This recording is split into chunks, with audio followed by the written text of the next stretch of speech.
Chicago is a city of many contrasts. Known for its vibrant culture, iconic architecture, and diverse population, the Windy City has also earned a reputation for its high levels of gun violence and crime, particularly in many neighborhoods on the city's south and west sides. This has led to a controversial nickname for the city, Chiraq. Hi friends, before we start, don't forget to like, comment, and subscribe for more videos like this. My name is Jamal and this is Flair.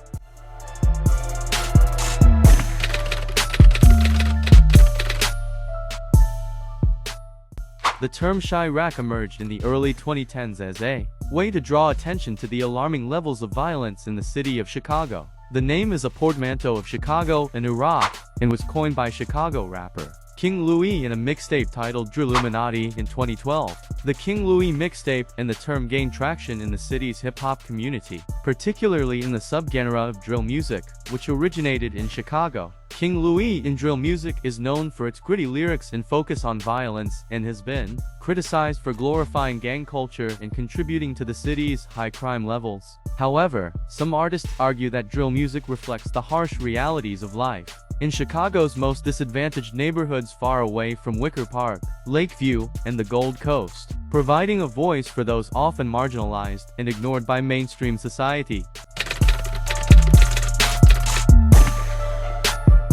The term Chiraq gained even more attention and controversy in 2015, with the release of Spike Lee's film Chiraq, which was set in a fictionalized version of Chicago and addressed the issue of gun violence in the city. Some community leaders and residents criticized the Spike Lee film title and content, felt it perpetuated negative stereotypes, and painted an inaccurate picture of Chicago like an Iraq or Afghanistan war zone. Others, however, argued that the film's message was important and helped draw attention to the issue of gun violence in Chicago and the need for action and reform. Regardless of one's opinion on the Lee film, it is clear that the term Chiraq continues to be a controversial and divisive topic within the city. In 2014, Chicago rapper Chief Keef released an album titled Chiraq Villain. Many children and adults wear t-shirts emblazoned with Chiraq. The comparison between Chicago and war-zone Iraq has been controversial for many, with some arguing that it perpetuates negative stereotypes and reinforces harmful narratives about the city and the country. However, others argue that the Chiraq comparison is valid, as both Chicago and Iraq have been affected by violence and conflict differently. The implications of the nickname Chiraq are complex and multifaceted. On the one hand, it draws attention to the issue of violence in the city and highlights the need for action and reform. More people believe the term Chiraq perpetuates negative stereotypes and paints an inaccurate picture of the city. Ultimately, the term Chiraq is just one example of how language can shape our understanding of a place and its people, and the power of words to both reflect and shape our reality.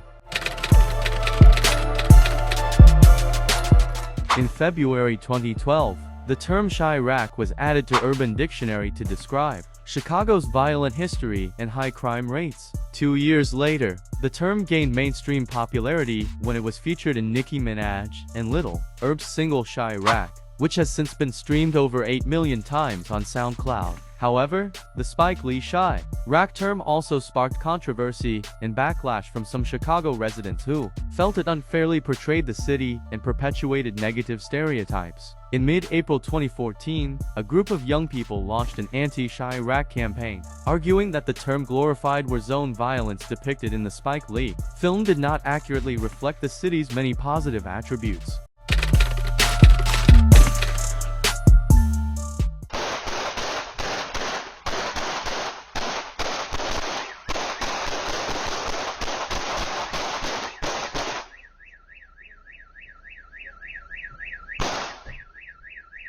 Chicago has a long and violent history, with gun violence a particularly pressing concern recently. According to data from the Chicago Tribune, there were 4,033 shootings and 769 homicides citywide in 2020, representing a significant increase from previous years. These numbers are particularly alarming compared to other cities in 2019. For example, Chicago had more homicides than New York City and Los Angeles combined.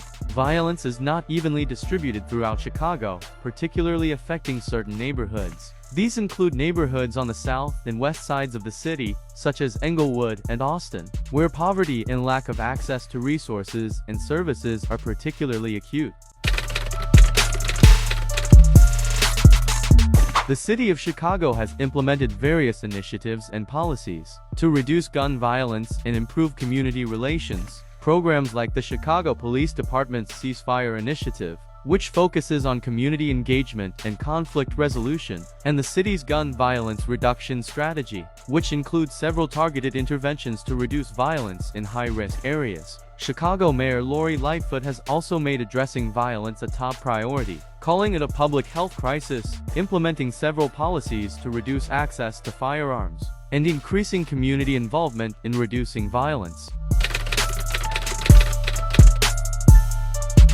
Police and law enforcement efforts are also essential to the response to gun violence in Chicago. However, the relationship between the police and many communities in the city is fraught, with many residents feeling that they are not being served and protected by the police. Efforts to improve community-police relations and increase trust and transparency are ongoing, but progress has been slow. Some argue that a fundamental shift in the way that policing is done in the city is necessary to address gun violence and make Chicago a safer and more equitable place for all its residents. Many argue that poverty and lack of access to resources and services are key drivers of gun violence in Chicago. Neighborhoods with high levels of poverty and unemployment are often the most affected by violence, with residents lacking access to adequate healthcare, education, and other essential services. Efforts to address poverty and increase access to resources and services are essential to reducing gun violence in the city. It includes initiatives like the Chicago Community Trust's Go Bronzeville program,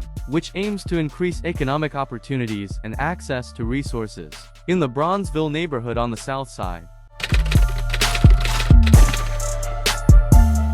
Finally, mental health and trauma are essential factors when addressing gun violence in Chicago. Many teens and young adults in high-risk neighborhoods have experienced trauma from exposure to violence or other sources and lack access to adequate mental health resources and support.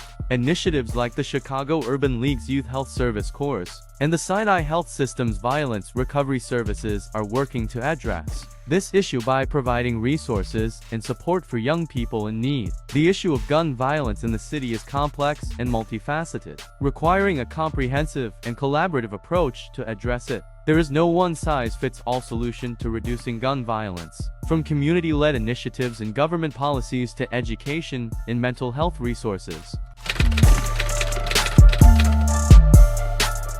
Even though Chicago is split almost evenly among its Black, Latina, and white populations, violence in Chicago disproportionately impacts people of color. In 2020, 79% of homicide or non-fatal shooting victimizations were Black and 15% were Latina. In the majority of incidents in Chicago, the victims were male 84% or between 20 and 39 years old 68%. Thank you for tuning in. Don't forget to like, comment, and subscribe for more videos like this. My name is Jamal, and this is Flair.